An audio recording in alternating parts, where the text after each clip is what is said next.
Iran के खिलाफ America की बड़ी तैयारी सामने आई है। ईरान पर आर्मेनिया और अजरबैजान से चर्चा की जा रही है। आर्मेनिया के दौरे पर पहुंचे अमेरिका के उपराष्ट्रपति जेडी वेंस। ये बड़ा डेवलपमेंट है। आखिर अमेरिका वाया आर्मेनिया और अजरबैजान करने क्या जा रहा है? आर्मेनिया के पीएम पाशिनियान से चर्चा हुई है वेंस की। आर्मेनिया के बाद अजरबैजान का भी दौरा करेंगे जेडी वेंस। जो जानकारी हमें मिल रही है वो यही है सोर्सेस के हवाले से कि आर्मेनिया और अजरबैजान के जरिए ईरान को घेरने की तैयारी में है अमेरिका।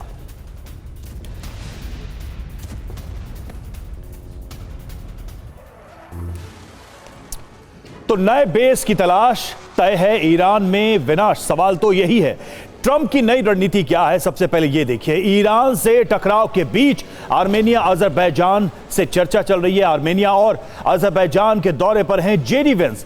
आर्मेनिया और अजरबैजान से लगती है ईरान की सीमाएं और ईरान पर हमले के लिए नए बेस की तलाश में है अमेरिका।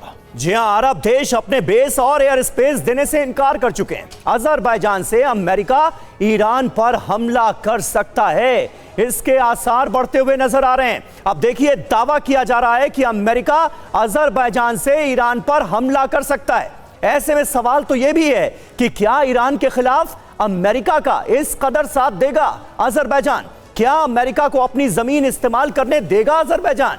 सच यह है कि अजरबैजान अपने बेस और एयर स्पेस अमेरिका को इस्तेमाल के लिए दे सकता है।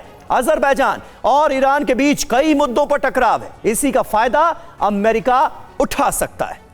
कैस्पियन सी में तेल गैस भंडार को लेकर दोनों में टकराव है। तुर्की और पश्चिमी देशों से अजरबैजान की नजदीकी से ईरान नाराज है। इजरायल के साथ भी अजरबैजान के करीबी रिश्ते रहे हैं। कहा तो यह भी जा रहा है कि अजरबैजान और इजरायल की खुफिया एजेंसी मोसाद के बीच ईरान के खिलाफ एक सीक्रेट डील भी हो चुकी है। मतलब साफ है कि इस जंग में नए पार्टनर्स को शामिल करने की तैयारी हो रही है। बिल्कुल, और अमेरिकी उपराष्ट्रपति जेडी वेंस के दौरे का मकसद फिलहाल संजय सॉयसर यही नजर आ रहा है। क्या जो काम अरब मुल्क अमेरिका के कहने पर करने के लिए तैयार नहीं है, उन्होंने इस संभावित जंग से अपने हाथ पीछे खींच लिए हैं, क्या वो काम अजरबैजान के जरिए करने में सफल हो पाएगा अमेरिका? लगता क्या है? देखिए समीर, ऐसा है कि इस समय में अगर ज्योग्राफी के हिसाब से देखा जाए तो बाकी के अरब देश या तो ईरान के पश्चिम में पड़ते हैं या साउथ में पड़ते हैं। ये नॉर्थ में पड़ते हैं, कैस्पियन सी के बगल में नॉर्थ की साइड में पड़ता है। एक नई दिशा मिल जाती है, मिलिट्री पॉइंट ऑफ व्यू से मैं देखूं तो एक नई दिशा मिल जाती है अमेरिका को।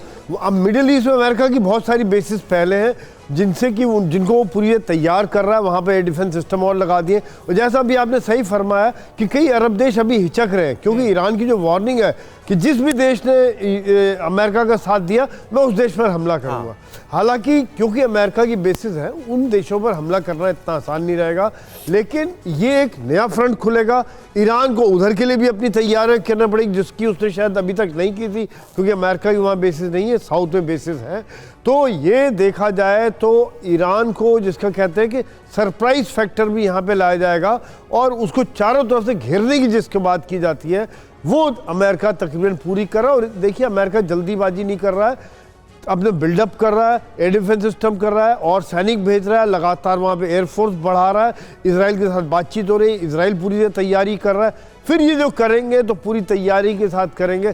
जैसे कि हमने वेनेजुएला जैसे छोटे देश के लिए देखा था कि अमेरिका ने 4 से 5 महीने लगाए थे वहाँ पर नेवल बिल्डअप करके, तब वो ऑपरेशन किया था। समीर, बिल्कुल, अमेरिका इन सारी चीजों को, सारे इक्वेशंस को ध्यान में रखते हुए आगे बढ़ रहा है। लेकिन इतना तो तय है कि इस वॉर का नेटवर्क अभी से ही बनाया जा रहा है।